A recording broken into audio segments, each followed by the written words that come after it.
कहानी में कुछ बिलियनर्स 12 अनजान लोगों को अपने साथ ले जाते हैं और मजे के लिए उनका शिकार करते हैं और देखते ही देखते ये गेम एक मौत का खेल बन जाता है।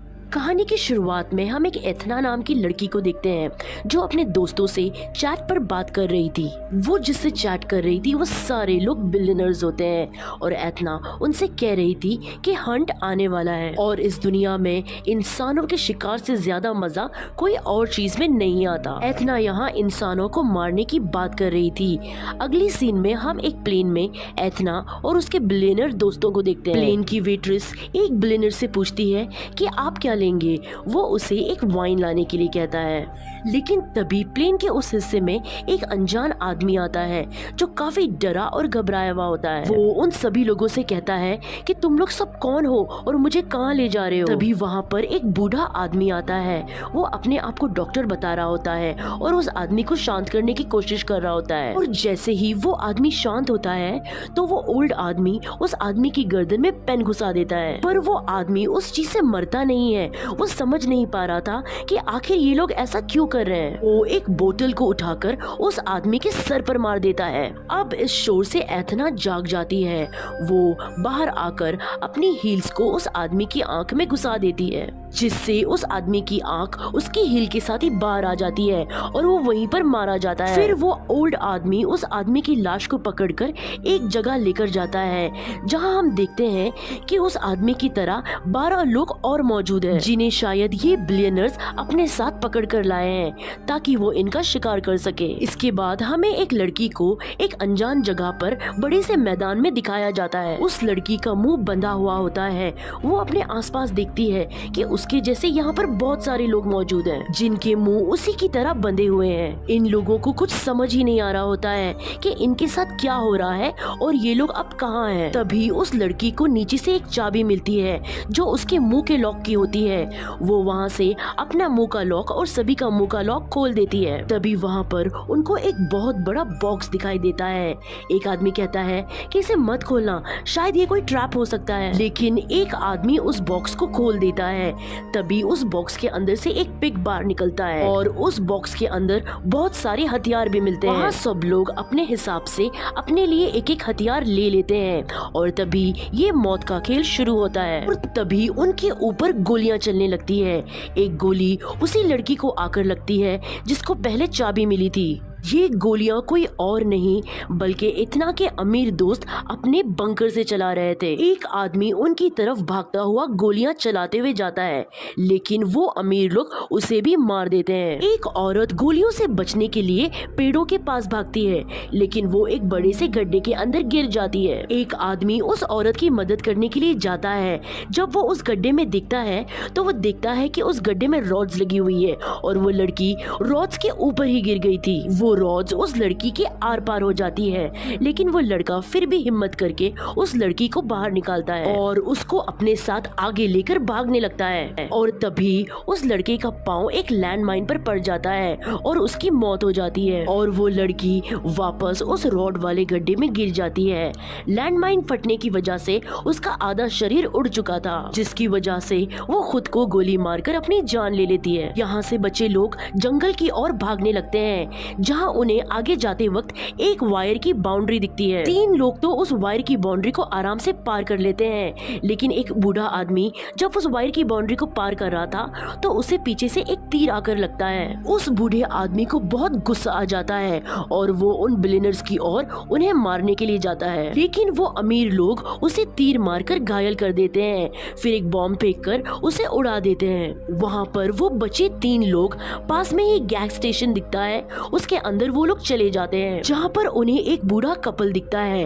वो आदमी उन्हें गन दिखाते वक्त उन बूढ़े कपल से पूछता है कि ये कौन सी जगह है, जिससे वो बूढ़े कपल कहते हैं ये अरकानसास है। जिसे सुनकर वो तीनों लोग परेशान हो जाते हैं क्योंकि उन्हें यहाँ पर अलग अलग जगह से लाया गया है। तभी वहाँ पर एक लड़की दुकान में से खाने का सामान खा लेती है। खाते ही उस लड़की की मौत हो जाती है क्योंकि उस शॉप के सारे खाने के सामान में जहर होता है और ये बूढ़े कपल भी एथना के ग्रुप के ही लोग लोग थे। ये दो बूढ़े कपल भी यहाँ शिकार करने ही आए हैं। वो तभी उन दोनों लोगों पर एक जहरीली गैस का बॉम्ब छोड़ देते हैं, जिससे एक मर जाता है और दूसरे को वो बूढ़ा आदमी अपनी गन से शॉट कर देता है। वो इन तीनों की बॉडी को स्टोर रूम में डालकर इस जगह को ऐसा साफ कर देते हैं जैसे कि कुछ यहाँ हुआ ही नहीं। जिसके बाद वो एथना को कॉल करके बताते हैं कि उन्होंने यहाँ 3 लोगों को मार दिया। तभी इस गैस स्टेशन पर हमारी कहानी की मेन लीड क्रिस्टल आ जाती है। से भी बाकी लोगों की तरह यहाँ पर पकड़कर लाया गया है, लेकिन वो शुरुआत से ही बाकी सब लोगों से अलग हो गई थी क्योंकि वो बहुत ही होशियार है। वो बूढ़े कपल क्रिस्टल के सामने भी भोले बनने की एक्टिंग कर रहे थे, लेकिन क्रिस्टल को ये जगह पर भी कुछ गड़बड़ लग रही थी क्योंकि क्रिस्टल ने वो 3 लोगों को गैस स्टेशन में जाते देखा था लेकिन बाहर आते नहीं देखा। और तो और उसने गोलियों की आवाज भी सुनी थी। क्रिस्टल बूढ़े लोगों से सिगरेट मांगती है। वो ओल्ड लेडी उस सिगरेट का $10 बोलती है। तब क्रिस्टल समझ गई थी कि ये लोग कोई शॉपकीपर्स नहीं है, ये हंटर्स में से ही है, क्योंकि पूरे अमेरिका में कहीं पर भी सिगरेट $10 की नहीं मिलती। क्रिस्टल फौरन ओनी को उन्हीं की शॉटगन से मार देती है। इसके बाद वो गैस स्टेशन के बाहर खड़ी एक ट्रक को देखती है जिस पर नंबर प्लेट नकली था और उस ट्रक पर बॉम्ब भी लगा था। अब क्रिस्टल एक पेड़ के पीछे छुपकर बाकी हंटर्स का यहाँ आने का इंतजार करती है। काफी देर हो जाती है और जब एथना का गैस स्टेशन से संपर्क नहीं हो पाता, वो वहाँ पर गैस स्टेशन पर एक ड्रोन भेजती है और इससे पहले वो ड्रोन कुछ देख पाता, वहाँ पर एक ग्री नाम का आदमी उस ड्रोन को गन से उड़ा देता है और वो उस ट्रक में बैठने वाला होता है, पर क्रिस्टल उसे रोक देती है। वो उसे कहती है कि इसमें बॉम्ब लगा है और मैं कोई तुम्हारी दुश्मन नहीं हूँ, मैं भी तुम्हारी तरह यहाँ लाई गई हूँ, लेकिन तुमने उस ड्रोन को उड़ाकर गलती कर दी। अब उनको हमारी लोकेशन का पता चल गया होगा। क्रिस्टल वहाँ से ट्रेन ट्रैक्स की ओर जाने लगती है। कैरी भी उसके पीछे पीछे जाता है।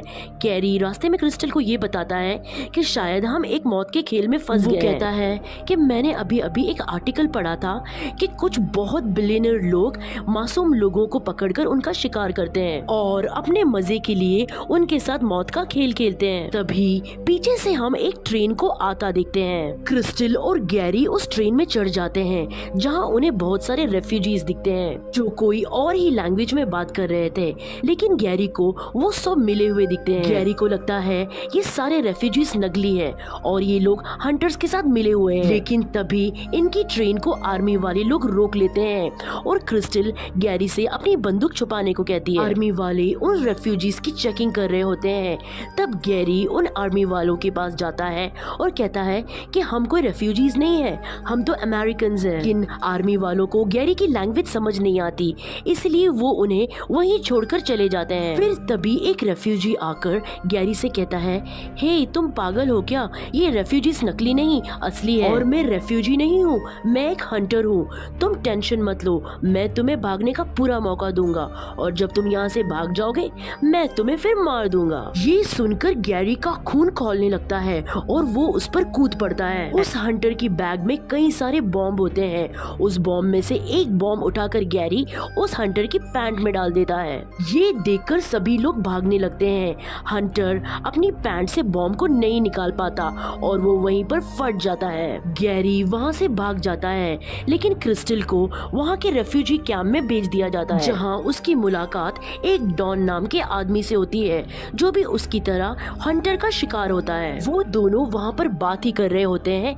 तभी एक आदमी अमेरिकन एम्बेसी से आता है ताकि वो इन लोगों को अपने घर पहुंचा सके, क्योंकि डॉन ने एम्बेसी में कॉल किया था।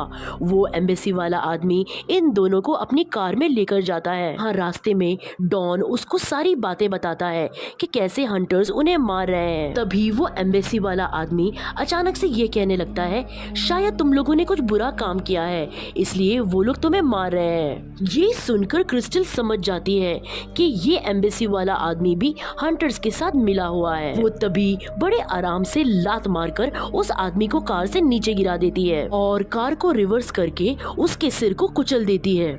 ये देखकर डॉन को गुस्सा आ जाता है। वो कहता है कि तुमने ऐसे क्यों किया। क्रिस्टल जब भी उस आदमी की कार की डिक्की खोल के देखती है तो उसका शक यकीन में बदल जाता है। उसमें उसको गैरी की लाश मिलती है, साथ में उसे एक मैप भी मिलता है। उस मैप में उस बंकर की लोकेशन होती है जिसमें वो अमीर लोग इस वक्त मौजूद है। डॉन गैरी की बॉडी को देख के समझ जाता है कि क्रिस्टल सही है। तभी क्रिस्टल क्रिस्टल डॉन को एक कहानी सुनाती है जो उसकी मॉम उसको सुनाया करती थी। ये कहानी कछुए और खरगोश की होती है। खरगोश को अपने ऊपर घमंड होता है कि वो कभी नहीं हारेगा, इसीलिए कछुए के साथ रेस करते हुए वो ओवर कॉन्फिडेंस में सो जाता है। और जब उसकी आंख खुलती है तब तक बहुत देर हो चुकी होती है, क्योंकि तब तक कछुआ रेस जीत चुका था। खरगोश अपनी जिंदगी में पहली बार आ रहा था, इसीलिए उसे अपनी हार बर्दाश्त नहीं हुई। वो उस रात एक हथौड़ा लेकर कछुए के घर पहुंच जाता है और उसकी बीवी बच्चों को उसी की आंखों के सामने मार देता है ताकि उसे दर्द का एहसास हो चुके। उसके बाद वो कछुए को भी मार देता है और उसी के घर में उसी का खाना खाने लगता है।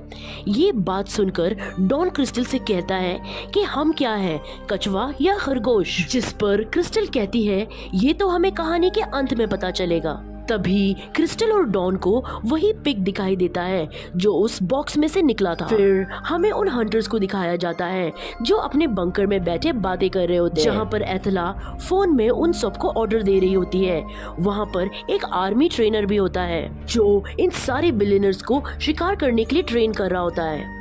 भी इनमें से एक हंटर बाहर टॉयलेट करने जाता है। बाहर उसे डॉन खड़ा हुआ मिलता है। तभी अचानक पीछे से आकर क्रिस्टल उसकी गर्दन काट देती है। डॉन उस पिग को बंकर के अंदर फेंक देता है, जिससे सारे हंटर्स डर जाते हैं और गोलियां चलाने लगते हैं, जिसका फायदा उठाकर क्रिस्टल उन हंटर्स को एक एक करके मार देती है। और इसी सीन में हमें ये भी पता चलता है कि क्रिस्टल असल में एक आर्मी सोल्जर थी, इसीलिए वो इतनी स्किलफुल है, वो सभी हथियार चलाने में माहिर है। वो उस आर्मी ट्रेनर को भी जख्मी कर देती है। उस ट्रेनर से एथना का पता पूछती है और वो ट्रेनर उसे उसका पता बता देता है। वो उसे ये भी कहता है कि तुम एथना के बारे में कुछ नहीं जानती हो, वो बहुत खतरनाक है। पता जानकर क्रिस्टल उस ट्रेनर को वहाँ पर मार देती है। तभी वहाँ पर फोन पर एथना का कॉल आता है। वो कहती है, डॉन क्या तुमने क्रिस्टल को मार दिया?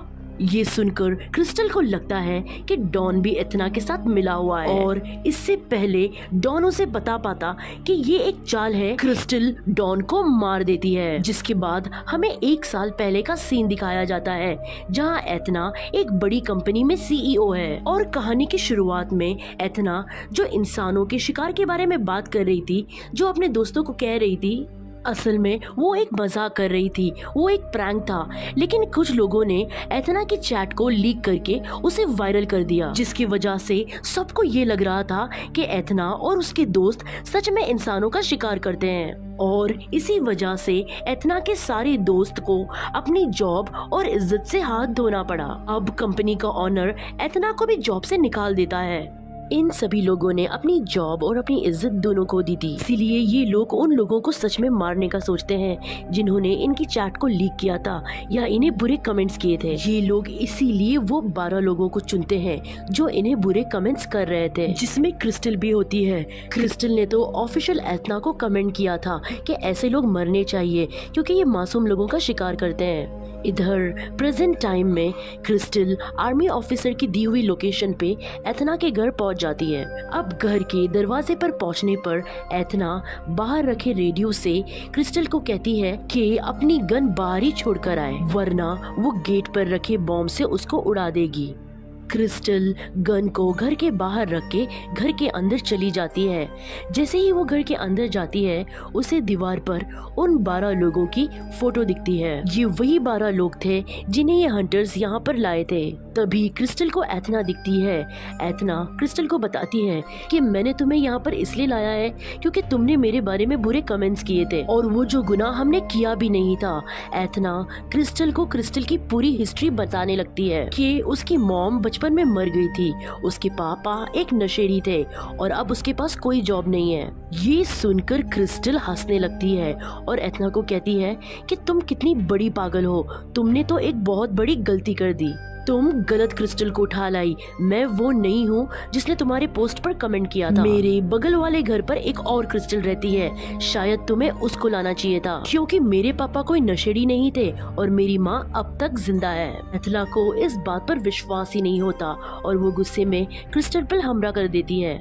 इन दोनों के बीच में काफी खतरनाक फाइट होती है और एथना क्रिस्टल पर भारी पड़ने लगती है। वो क्रिस्टल की पेट में एक ब्लेड को घुसा देती है। तभी क्रिस्टल एथना को गले लगा लेती है ताकि उसके पेट में लगा हुआ ब्लेड वो एथना के पेट में भी घुस जाता है। क्रिस्टल ऐसा बार बार करती है जिससे एथना की मौत हो जाती है। लेकिन मरने से पहले एथना ने क्रिस्टल से पूछा था क्या सच में वो क्रिस्टल नहीं है, जिस पर क्रिस्टल उसे ये आंसर देती है कि हाँ मैं वो क्रिस्टल नहीं हूँ। तभी क्रिस्टल लाइटर से अपने घाव को जलाकर बंद कर देती है और वही रखी एथना की सैंडविच को खा लेती है। दरअसल क्रिस्टल कछुआनी खरगोश थी जिसको हारना पसंद नहीं था। उसके बाद क्रिस्टल एथना की ड्रेस पहनकर घर के बाहर खड़े उसके पर्सनल जेट पर चली जाती है, जिसमें वो पायलट को गन दिखाकर कहती है कि उसने उनके सारे बॉसेस यानी हंटर्स को मार दिया है, इसीलिए अब तुम मुझको घर ले जाओगे। पायलट उसकी बात मान जाता है और वो घर की ओर चल देती है। वो वहाँ पर एथना की महंगी वाइन को एयर होस्टेस के साथ पीने लगती है और इसी के साथ ये मौत का खेल यहाँ पर खत्म हो जाता है, जहाँ पर हंटर खुद शिकार बन गया। उम्मीद करते हैं आपको ये कहानी अच्छी लगी होगी। Thank you so much for watching.